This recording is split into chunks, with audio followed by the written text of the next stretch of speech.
She thought doggy style meant becoming a dog. The alien woman was shocked. The rain in New Houston fell in curtains, chattering across the polyglass domes and shallow puddles that turned neon signs into smeared constellations. I was just locking up my tiny language studio, Earth Idioms Lessons by Jonas Hale, when something moved in the alley, low and cautious, a shadow with ears. "Excuse me," a voice said, precise and accented, like each syllable had been measured on a scale. "Are you the specialist in idiomatic intimacy?"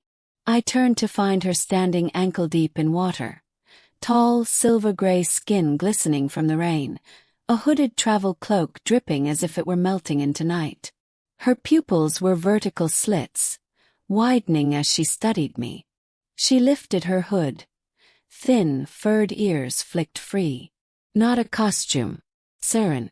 I'd seen them at the docks, bargaining for uranium filters and spice bread. "I'm a linguist," I said, trying not to stare. "Idioms, yes. Intimacy. Sometimes words cross that bridge." She stepped under my awning. "I am Vessri of the Long Pride.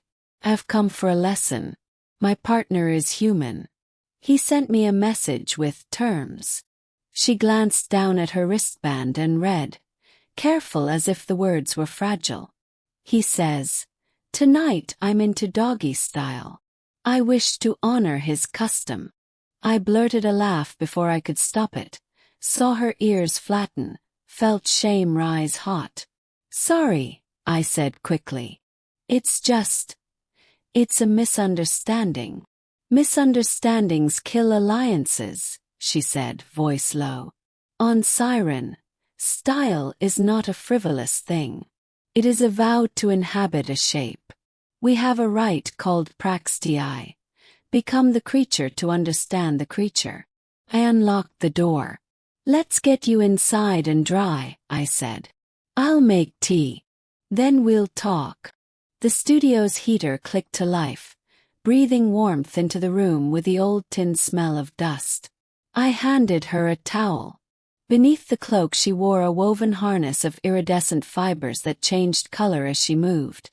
It shifted from storm cloud gray to ember orange when she took the tea, cupping it with both hands and inhaling steam like an incense. "So," I began, pulling up a vidslate, "on Earth, doggy style is intimate. It references positioning, not becoming an actual dog." I watched for her reaction, ready to slow down. Vessri stared, then blinked. Her ears rose, then tilted in disbelief. "Positioning," she repeated. "So not a vow. No training. No fetch." The word hung in the air like a strange bird. I tried to keep my face straight. "No fetch," I said. "It's a slang term. Humans use animal metaphors a lot. Lion's share, snake in the grass, elephant in the room. It's about imagery, not transformation." She set the cup down carefully, as if not to shatter the world inside it. "On my world, a phrase like that would start a whole ceremony," she murmured. "We would study the dog's gait, eat its diet, learn its loyalties. That is our style. If a lover said such a thing, they would expect you to return wearing obedience and bark." I pictured her padding into someone's apartment on all fours, earnest and devoted, and felt a rush of protective panic.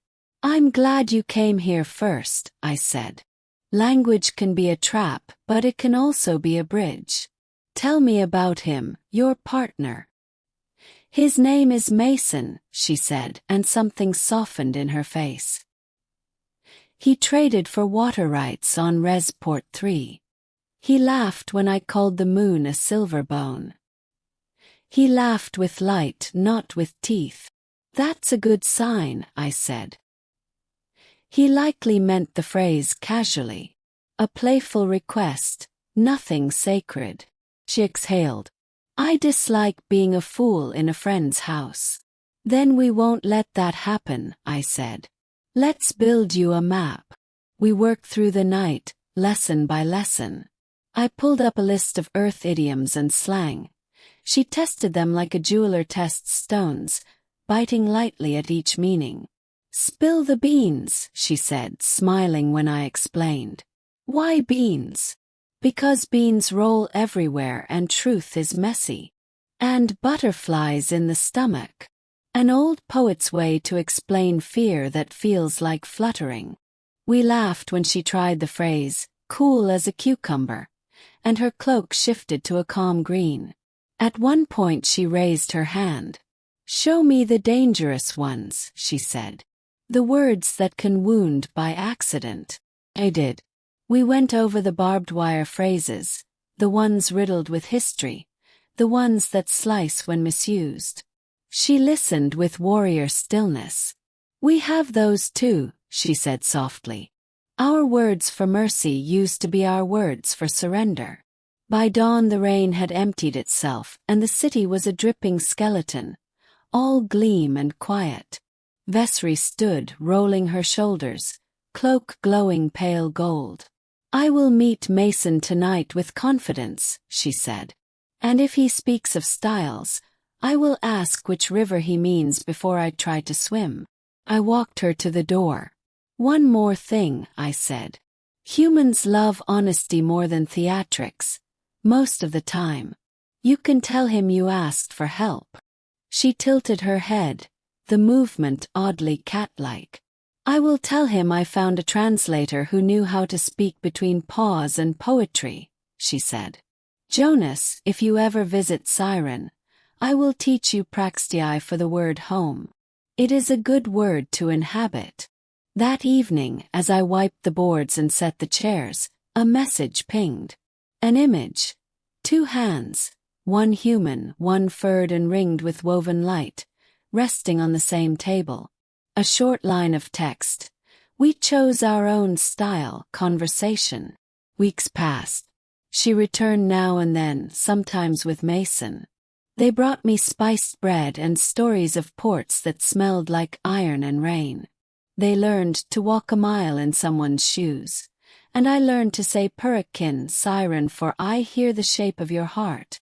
On the night their vessel lifted for a long-haul run, they came by to say goodbye. Mason clapped my shoulder. "You saved me from buying a chew toy," he whispered and winked. Vessri pressed her forehead briefly to mine in Sairen thanks. "Language is a bridge," she said. "We will keep crossing it." As their ship rose over New Houston, cutting a bright line through the thinning clouds, I locked the studio and listened to the rain begin again, softer this time. I thought of vows and styles and the perilous joy of metaphors. Some nights, a single lesson keeps 2 worlds from barking past each other in the dark. Some nights, a misunderstanding becomes a doorway. And sometimes, if you're lucky, the door swings open to laughter and light.